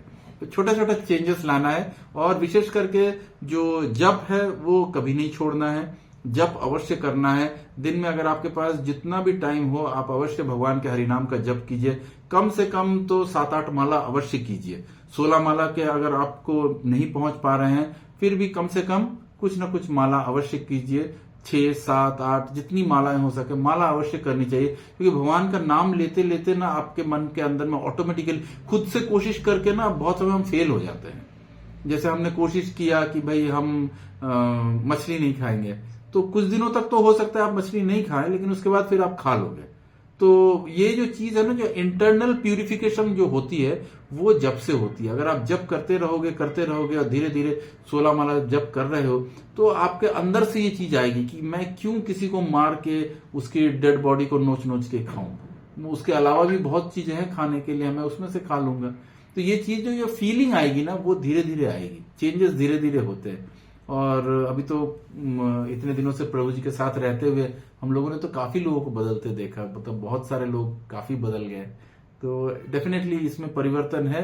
और इस भगवान के पवित्र नाम जो श्री चैतन्य महाप्रभु ने हमें दिया है, हरि नाम का जो मंत्र दिया है, महामंत्र, इसका तो मतलब डिवाइन इफेक्ट्स हैं। मतलब ये करने से तो आपके घर के चारों तरफ सभी कुछ चीजें चेंज होने लगेंगी। ये डेफिनेट है, इसमें ये तो हम लोग अपने अनुभव से भी हम लोग कह सकते हैं कि ये सचमुच होता है। तो सभी लोगों से रिक्वेस्ट है कि अवश्य जप करिए। जप में कोई भी आलस नहीं दिखाना है, कैसे भी करके हो। सोने के पहले कम से कम 7 से 8 राउंड तो करना ही है। और अगर आपको ऊपर और जाना है, कोशिश करें मॉर्निंग में उठ के सुबह सुबह ही 16 माला जप कर लीजिए। 1-2 घंटा लगेगा। सुबह 5 बजे बैठ जाए, 7 बजे तक समाप्त हो जाएगा जब आपका जप। तो आपके लिए दिन भर के लिए आप फ्री हो जाते हो। और जैसे जितने भी हम लोग यहाँ पे ग्रुप में जितने भी प्रशांत पुंगन प्रभु जी के वीडियोस भेजते हैं, क्योंकि हमारा और आपका जो इंटरेक्शन होता है वो वीक में 1 दिन होता है, लेकिन जो प्रशांत पुंगन प्रभु जी के वीडियोस हम लोग भेजते हैं किसी भी टॉपिक के ऊपर में, तो आपसे रिक्वेस्ट है कि उसको अवश्य सुने। प्रभु जी के वीडियोस को सुनना बहुत जरूरी है, क्योंकि श्रवणम कीर्तनम कहा गया है कि जो इंसान का इंटरनल ट्रांसफॉर्मेशन है वो इन कानों के माध्यम से ही होता है। तो हम सुन के समझ के उसमें बाद हमारे में ऑटोमेटिकली चेंजेस आते हैं। तो सुनना बहुत जरूरी है। तो श्रवण अवश्य करिए। जितने भी वीडियोस इसीलिए भेजे जाते हैं कि आप टाइम निकालिए, थोड़ा कहीं जा रहे हैं, क्योंकि सुनने के लिए तो कुछ भी नहीं है। आप अगर मेट्रो में ट्रैवल कर रहे हैं तो कान में लगा के सुन लीजिए। वैसे आप देखते होंगे जितने लोग मेट्रोस वगैरह में या बसेस में ट्रैवल करते हैं, कुछ ना कुछ गाने सुन रहे हैं, कुछ सुन रहे हैं। आप अपना प्रभु जी का लेक्चर लगा लीजिए, कान में अपना ईयरपॉड लगा के आप सुन सकते हैं। सुनना बड़ा जरूरी है, सुनना में टाइम देना चाहिए। माताएं अगर प्रसादम वगैरह बना रही हैं तो सिर्फ खड़े होकर बनाने से अच्छा है कोई प्रभु जी का लेक्चर आया हुआ है, प्रशांत पुंगन प्रभु जी का, उसको आपने ग्रुप में देखा, उसको चालू कर दिया, सुन लीजिए, सुनते सुनते देखिए। और आपको थोड़ा सा उसके बाद उसको सोचिए कि क्या क्या चीजें बोली प्रभु जी ने, तो आपको ऑटोमेटिकली अच्छा लगने लगेगा। आपका ज्ञान बढ़ जाएगा, आपका नॉलेज बढ़ जाएगा। और नॉलेज से ही अज्ञानता दूर होती है। अज्ञानता कौन सी है कि हम ये शरीर है, ये चीजें कैसे दूर होंगी, ये सुन सुन के ही दूर होंगी। तो इसी के साथ आई थिंक हमारा काफी ये हो गया है। और अगर किसी का कोई प्रश्न नहीं है तो हम इस सेशन को अभी यहाँ पे बंद करते हैं, इसको समाप्त करते हैं। नेक्स्ट सेशन में फिर हम लोग मिलेंगे और वैष्णव सदाचार को और आगे लेके जाएंगे, देखेंगे नेक्स्ट टॉपिक्स क्या क्या है, उस पर हम लोग डिस्कशन करेंगे। तो आप सभी का यहाँ ज्वाइन करने के लिए बहुत बहुत धन्यवाद। Thank you so much. Hare Krishna Hare Krishna Krishna हरे हरे, हरे राम राम राम हरे हरे। सभी वैष्णव भक्त बिंदु की जय।